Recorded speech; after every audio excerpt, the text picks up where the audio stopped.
Hey, I'm Andy Graham of the Herald Times Sports Department. We're back here with another segment with the great coach, Jerry Yeagley. And we're going to talk a little bit about the tail end of your coaching career. And one of the things that had to be meaningful to you at that time was to be able to coach your son, Todd, who played at Bloomington South. That was just starting a varsity program, actually, at that point. But then came to play with you and played on a team that wasn't able to win a national championship, but was probably the best team in the country his senior year. So talk a little about being able to coach your son here. Well, it was a bonus time for me. You know, most of the time your kids leave and they go to college and you don't see them. I got to see Todd every day. When he was in high school as a youth player, I was a little squeamish about should I bring my son on. And I told Todd, I said, unless you are one of the best players, it's best that you not join me for your sake and mine. Well, he was on the youth national team, he's a high school All-American. He came to IU, made All-American as a freshman, was one of only two to be an All-American all 4 years, and ends up being the National Player of the Year along with Brian Mazanoff in their senior year. They shared that. So what a wonderful experience for me to be able to coach my son. And the disappointment, and it hurts me today, Andy, is that they didn't win a national championship. I felt they should have won too, and that they were the best team in the country, but sometimes it works out that way. Well, and then you were able to coach with your son, and that takes us to 2003 when he came to join you as an assistant coach. And that was a magical year. Angelo Pizzo, the great screenwriter of the film Hoosiers and Rudy and so many. I'm not sure Angelo could have made this script believable. It's a team that wasn't necessarily expected to win a national title. They won 18 straight games, and you win the national title in the snow in Columbus, where Todd played professionally. Right. I mean, it just is so fairy tale that it almost begs incredulity at this point. Well, it was unique. And yes, Todd did come, and it was my last year. We knew ahead of time he had a career-ending injury for his soccer career. 7 years played pro at Columbus, and spent the '03 season with me as an assistant coach. When we started that season, we had 5 new people in the starting lineup of our 10 field players. We lost in the beginning. First 9 games, counting 2 exhibition, we won 2. 2 wins in 9. And I was getting letters and calls from my friends saying, don't worry about this year. We're going to remember the great years. And it was more or less written off that this was going to be a bad ending. And we beat Michigan State, and we went on from there on a run of 18 games.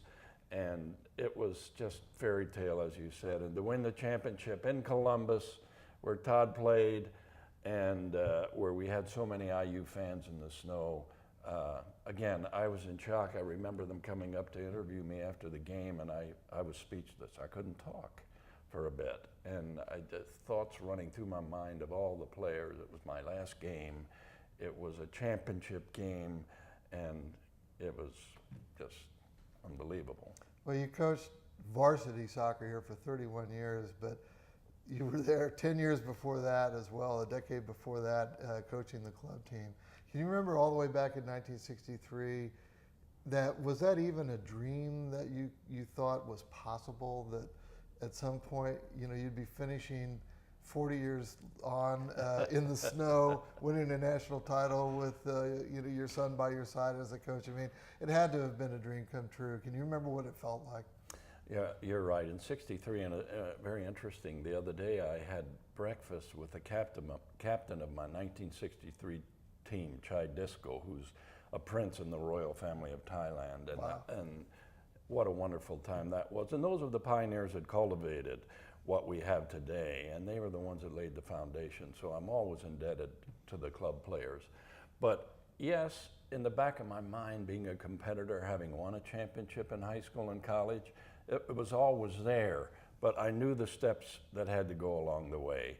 And being able to win 6, should have won about 10 or 12, it was just a ride that was just unbelievable. Well, this man is the only man in the history of soccer who won a high school championship and a college championship and coached a NCAA championship team. You still have that distinction. And now, I mean, you're somebody that's, you're looked at as a statesman for soccer, and it's an interesting time for soccer in this country in that it's just grown exponentially. The MLS has really come on as a legitimate professional league, infused with American players, many of whom come out of the college ranks. How much better are the players now than back in 1963 or even 1973 when you started? There were some great players back then, mostly through the ethnic clubs, where they grew up with parents from the old country and they showed them how to play. But today, the overall level has risen so high, and we finally have a pro league, a viable pro league that's on television where they can have their heroes. Plus, TV has soccer on every day from all around the world when the kids can watch that. And we didn't have that back in the early days. So they have their heroes, they have the people they can try to make moves like, and the level overall is so much higher today, where we are competitive internationally. We can play the different nations of the world, the top nations of the world, and not be embarrassed, which we were 15, 20 years ago. And you could foresee a time when the U.S. women have obviously won World Cups. You could foresee a time where the U.S. men are going to win one at some point. That's another dream for all of us who are in the sport. We're closer. We can see it. We can play with them. We don't quite have the sophistication, but we're getting more and more of our best athletes out of the youth programs who in the past would play only basketball or football or baseball, that are starting to play soccer. The inner city kids are playing soccer. So the top athletes, some of them are choosing soccer. And that, I think, is also part of becoming internationally competitive, because in the other countries, every top athlete wants to be a soccer player. Right. It's a national sport of almost every other country. Right. Well, you played, multiple sports in high school. You played basketball, Myerstown, and whatnot. What's it been like to watch this country transform into a country that is full of soccer fans as well as, as most other countries around the world? I mean, it's really been a transformation. Andy, when I came to Bloomington, you couldn't buy a soccer ball in Bloomington. There were no soccer goals. We had to build our soccer goals. And now, all around the state of Indiana, it was fairly similar except for the cities. You see soccer goals in every community. There are youth programs in every community of this state, which was, in the past, every barn had a rim on it and everybody played basketball. So just in our own state is a microcosm of what's happened around the country. And it's just to have been a small part of that and to see it grow is very fulfilling for me. Well, I want to thank Coach Jerry Yeagley for coming in. It's been a real pleasure and privilege as always. And hopefully you'll join us for some further segments about Indiana University Hall of Famers.